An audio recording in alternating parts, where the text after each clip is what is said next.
우리에게 주신 하나님의 말씀 함께 보시는 시간입니다. 먼저 구약의 말씀은 이사야 7장 10절로 16절의 말씀입니다. 이사야 7장 10절로 16절 개역 개정판 976페이지 구약입니다.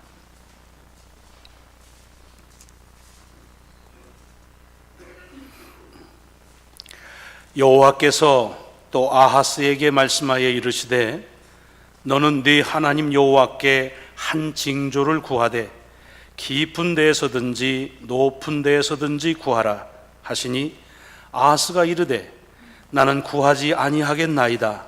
나는 여호와를 시험하지 아니하겠나이다 한지라.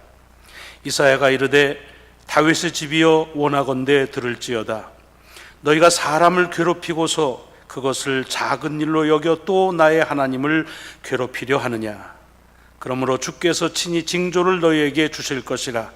보라, 처녀가 잉태하여 아들을 낳을 것이요 그의 이름을 임마누엘이라 하리라. 그가 악을 버리며 선을 택할 줄 알 때가 되면 엉긴 젖과 꿀을 먹을 것이라. 대저 이 아기가 악을 버리며 선을 택할 줄 알기 전에 네가 미워하는 두 왕의 땅이 황폐하게 되리라. 아멘. 신약의 말씀은 로마서의 말씀입니다. 로마서 1장 1절로 7절의 말씀입니다. 신약 성경 239페이지 로마서 1장 1절부터 7절의 말씀입니다. 예수 그리스도의 종 바울은 사도로 부르심을 받아 하나님의 복음을 위하여 택정함을 입었으니 이 복음은 하나님이 선지자들을 통하여 그의 아들에 관하여 성경에 미리 약속하신 것이라.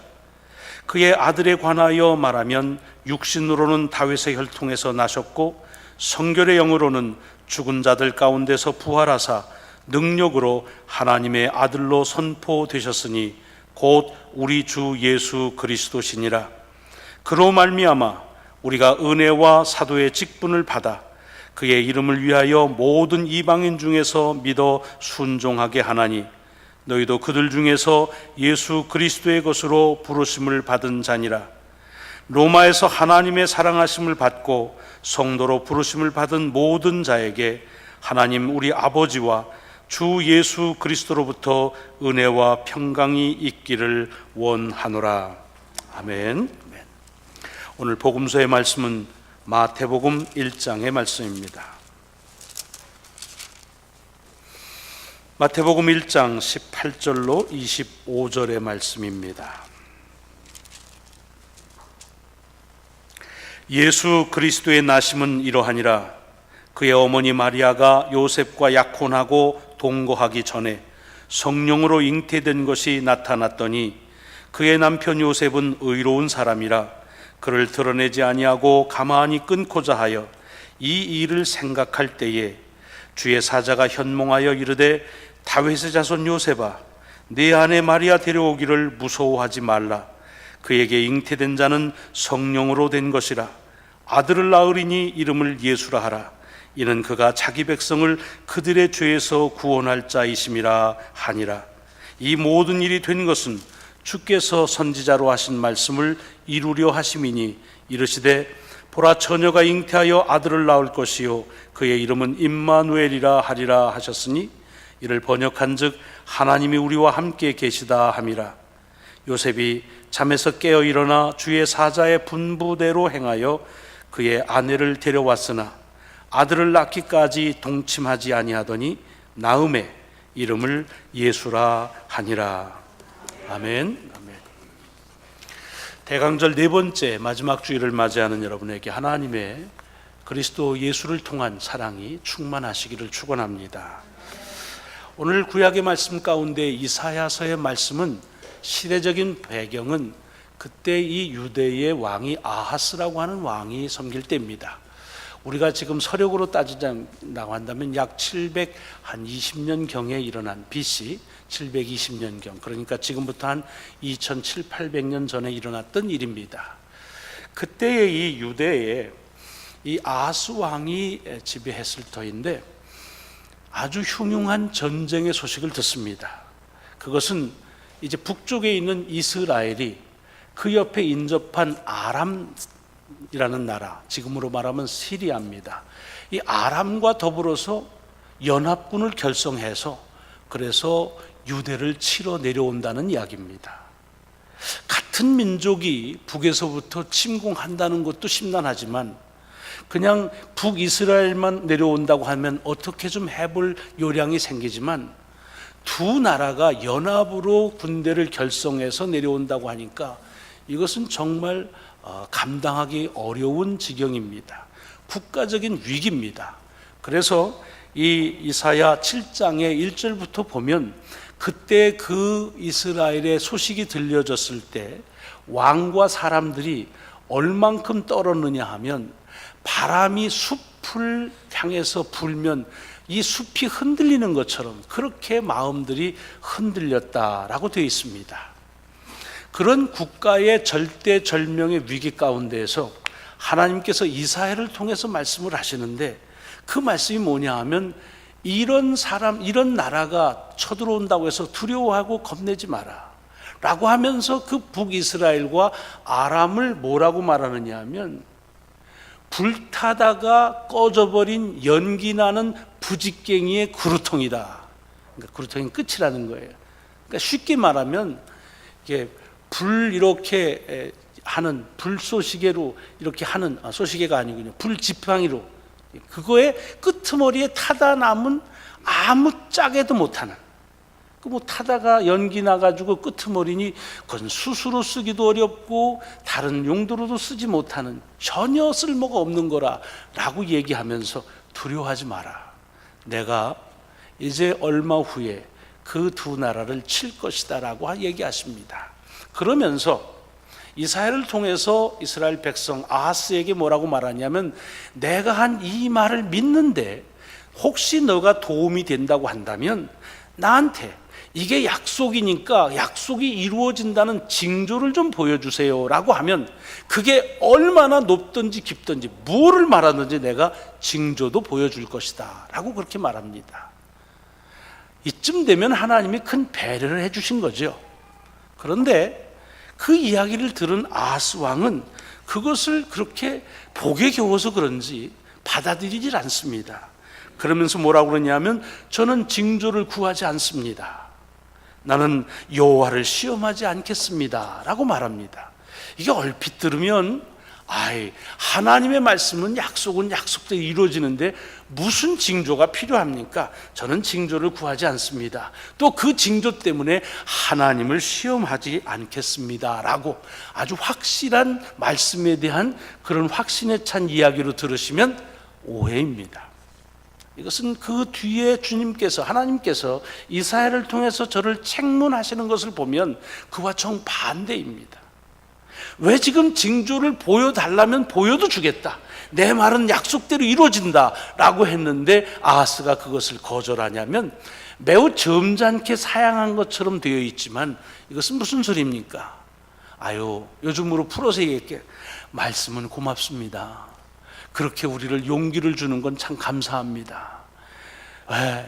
그런데요, 이 전쟁은 안 됩니다. 이거는 징조 아니라 징조 할아버지가 나타나도 이건 어떻게 할 수가 없는 겁니다. 감사합니다. 그런데 징조를 구하라고 그러니 구해가지고 그 징조가 나타났다고 하십시다. 그러면 내가 그 징조를 보고 하나님이 역사하실까 안 하실까 그거를 가늠할 텐데 괜히 그것 때문에 역사 안 되면 내가 하나님 여호와 시험 들게 하고 싶지 않습니다.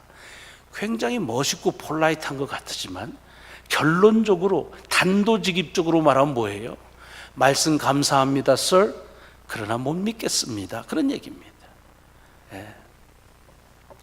여러분, 이런 이 아하스 왕의 이야기가 어찌 보면 참 용서하십시오, 싸가지가 없잖아요. 주님께서 하시겠다 그러고 그 징조도 보여주시겠다는데, 그러면 징조를 좀 보여달래든가, 아니면 그 징조가 없더라도 나는 믿습니다 라고 해야 되는데, 아주 이런 지하에 그 하나님의 말씀은 고맙긴 하지만 이루어지는 것은 아닙니다 라고 얘기하고 있습니다. 사실은 아하스를 향해서 뭐라고 할 형편이 아닌 것을 말씀을 들으면서 제 자신을 보고 오늘 우리들의 신앙을 볼 때에 고백하지 않을 수가 없었습니다. 왜냐? 여러분, 우리가 살아가면서 삶의 여러 가지 문제들을 봉착하지요. 위기를 당합니다. 여러분, 삶에 문제가 올 때 반드시 거쳐야 될 몇 가지 단계가 있습니다. 문제가 오면 기도하라, 아닙니다. 문제가 생기면 기도하시기 전에 뚜렷하게 구분하고 판별해야 될 것이 있습니다. 그 문제가 왜 생겼느냐? 혹시 그 문제가 여러분의 잘못으로 인해서 일어난 문제라면 괜히 애매한 하나님께 기도하지 마세요. 그건 눈치채고 고치세요. 그러면 됩니다. 자기가 잘못해놓고는 괜스레 무슨 애매한 유업을 하면서 알 수 없는 고난이니 이런 소리 하지 마십시오. 제가 제자성경 공부하면서도 늘 얘기지만 여러분들은 평생에 유업의 고난은 경험하지 않으실 겁니다. 왜냐하면 여러분이 그렇게 온전하지 않다는 걸 저도 알고 또 여러분도 자신이 알기 때문에 그렇습니다. 대부분의 그 문제는 내 잘못에서 비롯됩니다. 그럼 고치면 돼요. 두 번째는 여러분들의 당하는 문제가 여러분이 삶에 주어진 것을 최선을 다하지 않았기 때문에 게으르고 나태했기 때문에 일어난 문제일 수 있습니다. 그러면 정신 차리고 진력을 다해야 됩니다. 괜히 자기가 할 것은 안 하고 나태해지면서 하나님 왜 이렇게 내 삶을 궁지로 모시나요? 그것은 아주 오만한 겁니다. 그러니까 문제가 봉착한다고 다 엎드릴 필요 없습니다. 여러분 스스로에게서 문제의 답이 있음을 그것을 아시고 정신을 차리면 됩니다. 그러나 살면서 이것 가지고도 분별이 안 되고 내게 오는 위기가 있습니다. 갑자기 질병이 옵니다. 사실은 질병도 엄밀하게 보자면 사람의 잘못으로서 비롯된 것이죠. 그러나 내 생각에 이해할 수 없고 내가 예측할 수 없는 삶의 문제가 봉착할 때 그때는 어떻게 하느냐? 그때 엎드리는 겁니다. 기도하는 것입니다. 왜요? 그것은 하나님의 약속이기 때문에 그렇습니다. 하나님께서 뭐라고 그리스도를 통해서 우리에게 주셨습니까? 복음은 구하라 주실 것이다, 찾으라 찾을 것이다, 두드리라 열릴 것이다. 이게 얼마나 귀한 말씀이냐면 기도의 아주 커맨드먼트 또는 그런 아주 헌장이라 그렇게 말합니다. 그러니까 그것을 가지고 근거로 해서 우리는 하나님께 간구해야 합니다. 그래서 우리는 기도합니다. 하나님, 이 문제를 어떻게 하면 해결할 수 있을까요? 그러면서 우리는 누가 뭐라고 얘기 안 하고 하나님이 징조 구하라는 얘기 안 해도 징조를 찾지요. 혹시 하나님 이 문제가 해결된다면 이런 걸 좀 보여주세요. 이런 걸 좀 내게 확증을 주세요. 그래야 내가 시리에 빠지지 않고 절망하지 않습니다. 예를 들어 병 낫기를 위해서 기도하면 기도하는 가운데 호전하는 기미를 징조로 좀 보여주세요 라고 해야 그래야 내가 계속 기도할 수 있습니다 하면서 징조에 매우 민감합니다. 그러나 사실은 그렇게 징조를 찾고 간구하는 것도 내가 생각할 때 내 힘으로는 할 수 없는데 누군가가 도와만 주면 조금 일어날 수 있다는 가능성이 있을 때 그럽니다. 근데 그런 가능성이 내가 볼 때 전혀 없다라고 하면 징조는 고사하고 간구조차 안 합니다. 아니, 간구를 안 하는 게 아니라 간구하는 것 자체가 아주 그것은 어리석은 것처럼, 그리고 비아냥거리기가 쉬운, 조롱을 당하는 것처럼 여겨집니다. 어찌 보면은 좀 아주 하나님 앞에 영 염치 없는 것처럼 되어집니다. 바랄 걸 바라라, 구할 걸 구해야지 어떻게 그런 걸 다 구하냐 라고 하는 것으로 우리가 하나님께 도저히 내 생각에 불가능하다고 하는 것들을 간구하는 일을 주저하거나 멈출 때가 참 많습니다.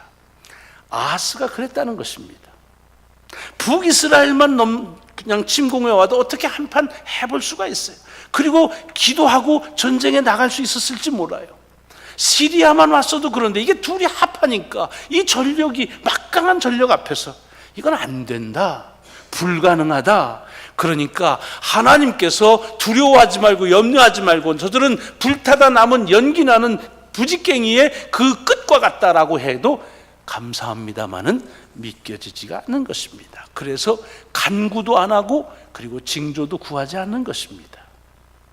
이 훗날의 역사를 보면 이 아하스 왕은 그렇게 하나님께 간구하라는 것을 거절하고 그 옆에 신흥 강국인 아수르를 청원해서 그래서 아수르의 도움을 받아가지고서 암몬을 치고 북이스라엘을 칩니다. 그런데 그 아수르에 의해서 다시 유대는 위협을 당합니다. 하나님의 능력을 믿지 못하는 고백입니다. 여기 하나님께서 그 얘기를 들은 다음에 뭐라고 말씀하십니까? 내가 사람을 괴롭히더니, 사람을 괴롭히다는 말은 뭐예요? 이런 난국 속에서 어떻게 할 것이냐? 왕이 난절부절하고 왕이 불안해하니까 백성들이 괴로워합니다. 그런 가운데서 네가 나를 괴롭히는구나. 하나님의 괴로움은 어디에 있다는 것입니까? 하나님께서 약속하신 것을 약속하신 대로 믿지 못할 때 그것은 하나님을 괴롭히는 것이라는 겁니다. 여러분, 우리는 우리 스스로 생각할 때 신앙생활을 어떻게 말하느냐 하면 우리가 살아가면서 삶에 봉착하는 문제들을 하나님께 아뢰고 그리고 주권자이신 하나님이 간섭하시고 관여하심으로 그 문제가 해결되는 역사를 그것을 경험하며 살아가는 여정이라고 말합니다. 그렇지요? 그래서 우리 신앙의 기도가 매우 중요합니다. 그러나 여러분, 사실 엄밀하게 제가 이 말씀을 들으면서 제 스스로에게도 물었습니다. 나는 하나님을, 주님을 나의 주인으로 정말 여기나? 그렇게 고백을 해요. 그런데 정말 주인이라고, 그렇다고 하면 내가 종이라는 말인데 종이 주인을 대하듯 그렇게 내가 간구하고 있는가 할 때 걸리는 게 참 많습니다. 아니, 좀 더 솔직하게 말하자면 그것은 하나님을 내 주인으로 모시는 것이 아니라 내 문제가 있을 때마다 내 문제를 해결해 줄 수 있는, 조금 도움을 줄 수 있는 종으로 그렇게 하여해가지고 내가 필요할 때마다 사용하는 주님을 종으로 그렇게 부려먹는 것은 아닌가 싶을 때가 많습니다.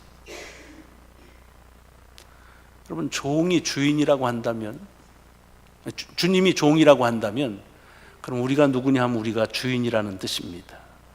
여러분, 그러므로 주인에게 일 시킬 때에는, 아니, 종에게 일을 시킬 때에는 그러면 주인의 주권적으로 결정하지요. 네. 그래서 요거를 내가 종이 할 수 있을까 없을까 누가 판단합니까? 주인이 판단합니다. 네. 그래서 주인이 보고서 요거는 종에게 맡겨야겠다, 맡겨도 소용없겠다 말합니다. 우리 기도 생활이 혹시 그렇진 않습니까? 이건 하나님께 맡겨서 될 일이다? 아니다.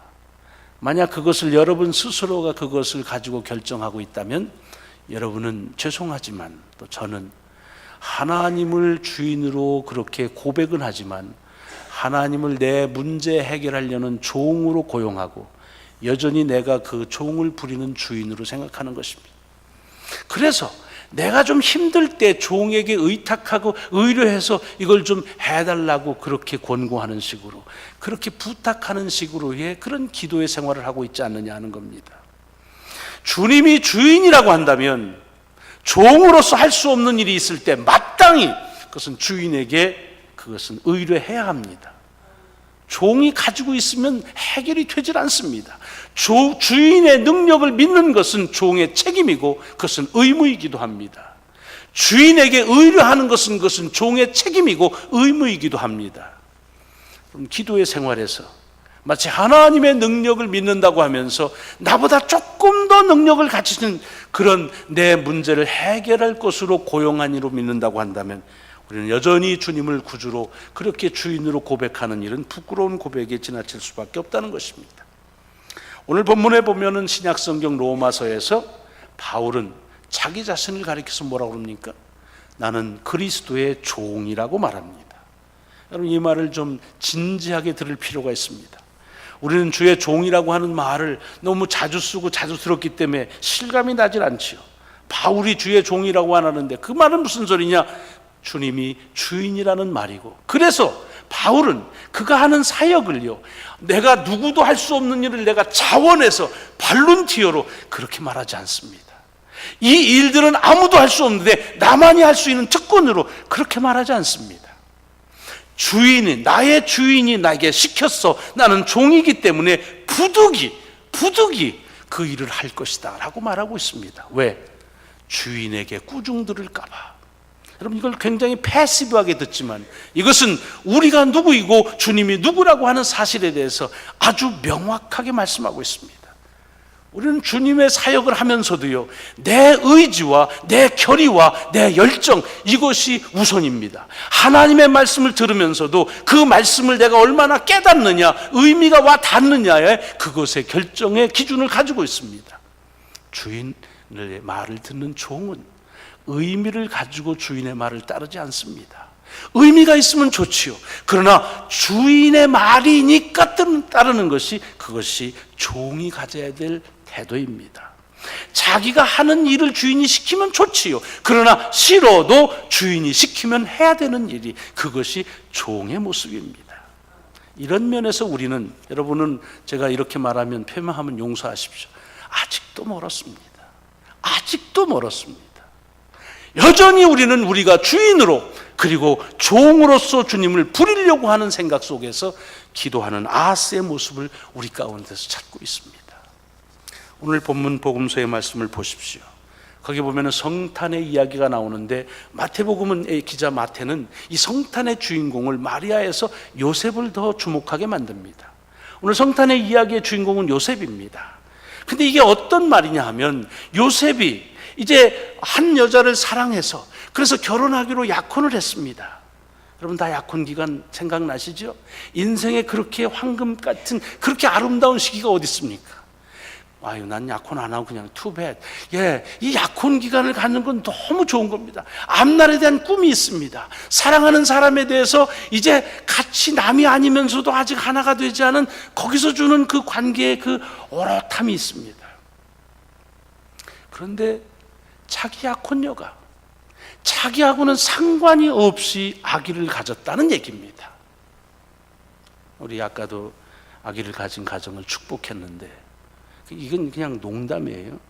만약에 남편 되시는 분들, 여러분하고 상관없는 아기를 가졌다고 하면 어떠시겠어요? 웃네. 네. 청천벽력과 같지 않아요? 거기다가 이 요셉이 할 수 있는 그런 앞순이 뭐가 있겠어요? 많이 있을 겁니다. 우선은 이 사람은 의로운 사람입니다. 그러니까 자기의 의를 가지고 사랑하지만 불의한 것을 지적해야 됩니다. 그리고 옳지 않은 것을 옳지 않다고 말해야 됩니다. 그래야 의로운 자기 자신을 구할 수가 있습니다. 그런데 이 요셉이 어떤 생각을 궁리를 하느냐 하면, 이것을 그냥 없는 거로 묻어두고 조용히 지나가자. 그래서 그냥 이 마리아와는 이렇게 결렬하는, 파혼하는데 조용히 그렇게 하자고 생각을 하고 있습니다. 그러면 생각을 할 게 뭐 있어요? 파혼이야 그러고 하면 되지, 뭘 생각할까요? 생각한다고 하는 것은 마리아에 대한 배려도 있지만 사실은 자기 자신에 대한 배려가 있습니다. 왜냐? 여러분, 약혼을 한 여자가 아기를 가지고 임신했는데 파혼을 해보십시오.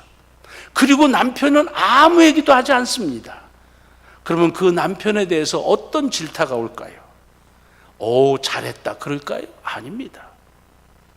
저렇게 책임 없이 약혼한 여자가 무슨 일인지 모르지만 아기를 가졌는데 저렇게 파혼하다니, 의인은 무슨 놈의 의냐, 당장의 비난을 받을 수 있습니다.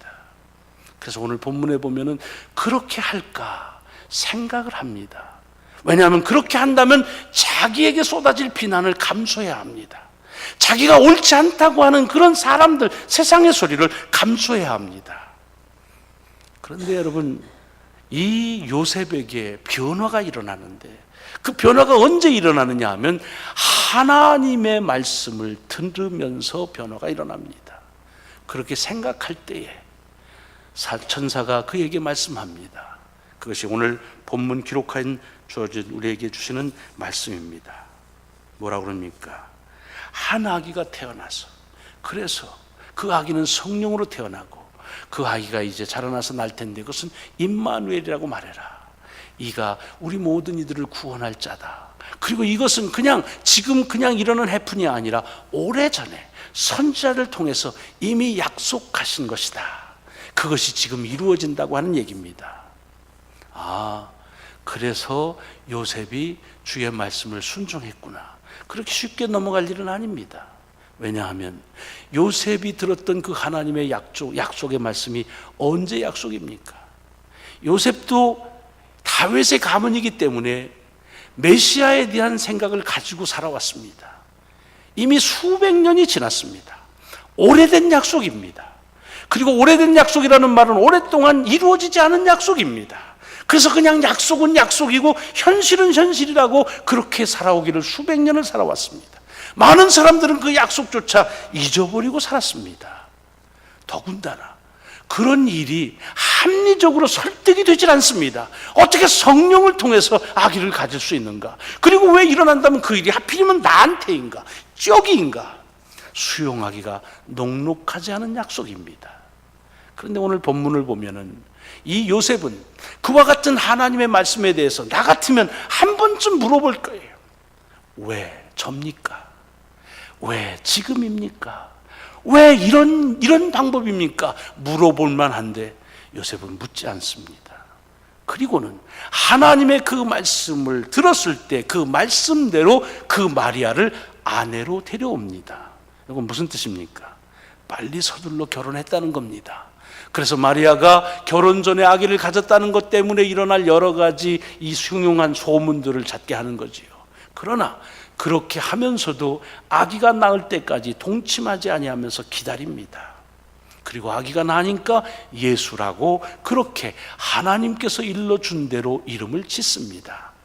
일련의 이야기 속에서 이 요셉의 행동이 감동을 주진 않습니다. 그리고 어떤 결연함이 없습니다. 그러나 한 가지 확실한 것은 요셉은 자기에게 믿겨지지 않는 하나님의 약속이지만, 불확실하지만 그러나 그 하나님의 말씀을 가지고 기다렸다고 하는 것입니다. 여러분, 우리는 얼마나 하나님의 약속을 믿는다고 하면서 그 약속이 여러분들에게 이루어지기를 기다리고 사십니까? 여러분, 우리의 인생을 시작하면서 다 하나님의 약속이 있다고, 하나님의 divine purpose, 하나님의 거룩하신 목적이 있다는 것을 믿고 삽니다. 그런데 그 약속이 어떻게 이루어질 것을 얼만큼 기다립니까? 아마도 오래전에 포기한 지 많을 겁니다. 왜요? 세상이 기다리게 하지를 못합니다. 돌아가는 꼴이, 지난주에도 말씀드렸지만 어떤 징조가 나올 것 같지가 않습니다. 그래서 Thank you, sir. 하나님, 내게 그렇게 복 주신 건 감사하지만 그냥 나는 이 현실에서 그렇게 살겠습니다. 그러니까 너무 그렇게 애잔해하지 마십시오. 그것 때문에 시험 들지 마십시오. 지금도 아하스가 하던 그 고백을 우리는 여전히 하고 있는 것은 아닙니까? 하나님의 약속이 올 때마다 우리는 어떻게 일어날까요? 왜 일어날까요에 대한 그런 질문은 많이 하면서 언제 이 일이 내게 일어날 것이냐 하는 기대감과 그 기대감에 대한 기다림은 얼마나 갖고 있느냐 하는 것입니다. 우리의 개인만 그렇습니까? 교회는 어떻습니까? 교회는 교회가 세워진 목적이 있습니다. 그리고 그 목적을 가지고서 모여진 공동체가 교회라고 불려진 지가 2000년이 되었습니다. 근데 요즘에 교회가 어떻습니까? 얼마나 많은 사람들이 모여서 얼마나 많은 사람들의 의견을 많은 사람들에게서 수렴해서 그것을 이루어 나가느냐에 우리도 모르는 사이에 바뀌면서 하나님의 본래 지으셨던 교회의 목적과 교인의 목적들은 점점 사라지고 그 기대와 기다림이 없습니다. 아, 예, 교회가 그렇게 되면 좋지요 라고 하면서 우리는 계속해서 우리 자신의 가지고 있는 상황 속에서의 대안만을 제시하고, 그리고 하나님께서 우리 교회를 향한, 우리 믿음을 향한 기대를 스스로 저버리고 있지는 않느냐 하는 것입니다. 라빈 마이어스라고 하는 분이 쓴 언더그라운드 처치라는 책이 있습니다. 그 책은 그냥 지하교회를 얘기하는 것이 아니라, 이분은 UCC에서 목회를 오래 하신 목회자이십니다. 당신이 목회를 하면서 경험했는데 왜 오늘날 교회가 이 문제가 많고 그리고 왜 위기 가운데 있는가, 여러 가지를 지적하는데 한 가지 가장 중요하다고 여기면서 힘주어서 지적하는 것을 이걸, 교회의 위기는 많은 사람들은 이 이유를 꼽지 않지만, 그러나 오늘 우리 교회의 위기는 교회 안에서 하나님의 말씀이 말씀대로 이루어진다는 사실을 믿는 사람들이 줄어들고 있다고 하는 것입니다. 하나님의 말씀을 믿는다고 하면서 그 말씀이 내게, 내 교회에 일어난다고 하는 사실을 믿으려 하지 않는 것이 교회의 위기라는 것입니다. 여러분, 요즘에 성탄절에 대한 이야기들을 많이 합니다. 어쩌다 이렇게 됐을까? 다른 사람을 향해 손가락질 돌릴 이유가 없습니다. 교회 탓입니다. 우리의 잘못입니다.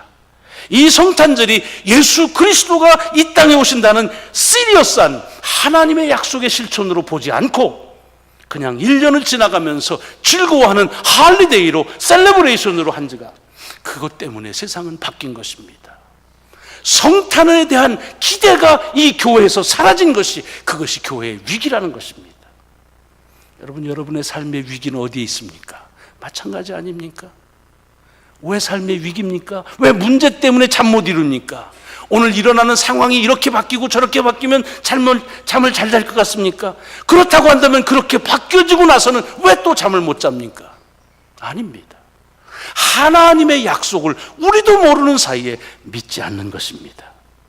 징조를 보여주겠다고 하시는데도 징조는 무슨 징조요? 그것 때문에 하나님 부담 드리고 싶지 않습니다. 그저 하나님은 하나님 자리에 계시고 우리는 그냥 이렇게 조용하게, 화목하게, 그냥 이렇게 분위기 좋게 이렇게 지내고 그렇게 가십시다.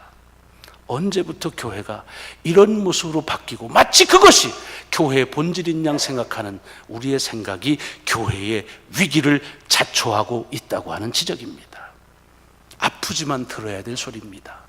그러나 이것은 그냥 답답한 소리가 아닙니다. 매우 명쾌하고 분명한 소리입니다. 하나님의 약속은 약속대로 이루어지시고, 하나님은 그 약속을 이루겠다는 징조를 스스로 보이시고, 그리고 그 징조를 통해서 하나님의 약속을 하나님 스스로 이루어 가신다고 하는 것입니다. 대강절, 주님의 오심을 시리어스하게 받으십시오. 주님이 다시 오신다고 하는 사실을 진지하게 받으십시오.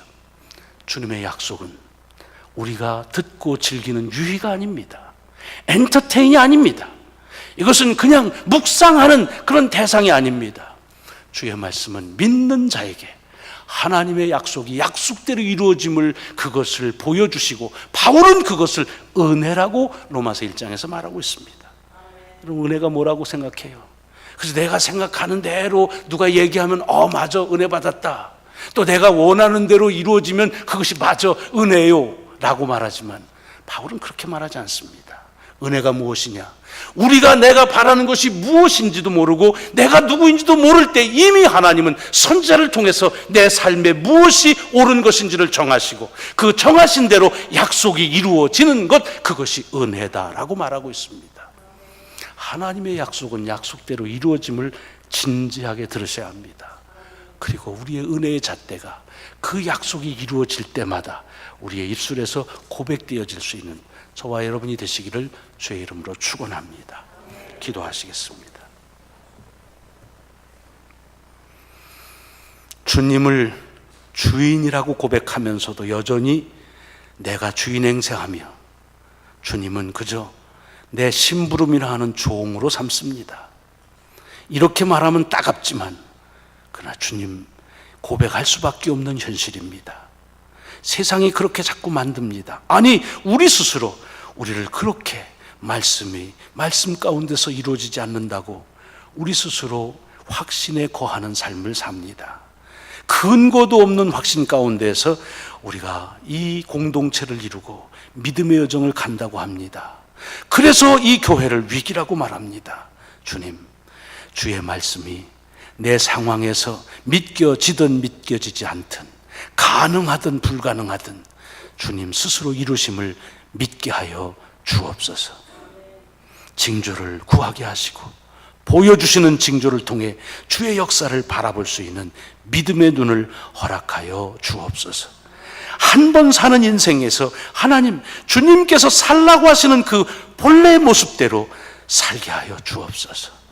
한 번 모인 이 교회가 주님께서 원하시는 모습대로 이 교회가 이루어지게 하여 주옵소서. 주님 이루실 줄을 믿사옵고 예수 그리스도 이름으로 기도드리옵나이다. 아멘.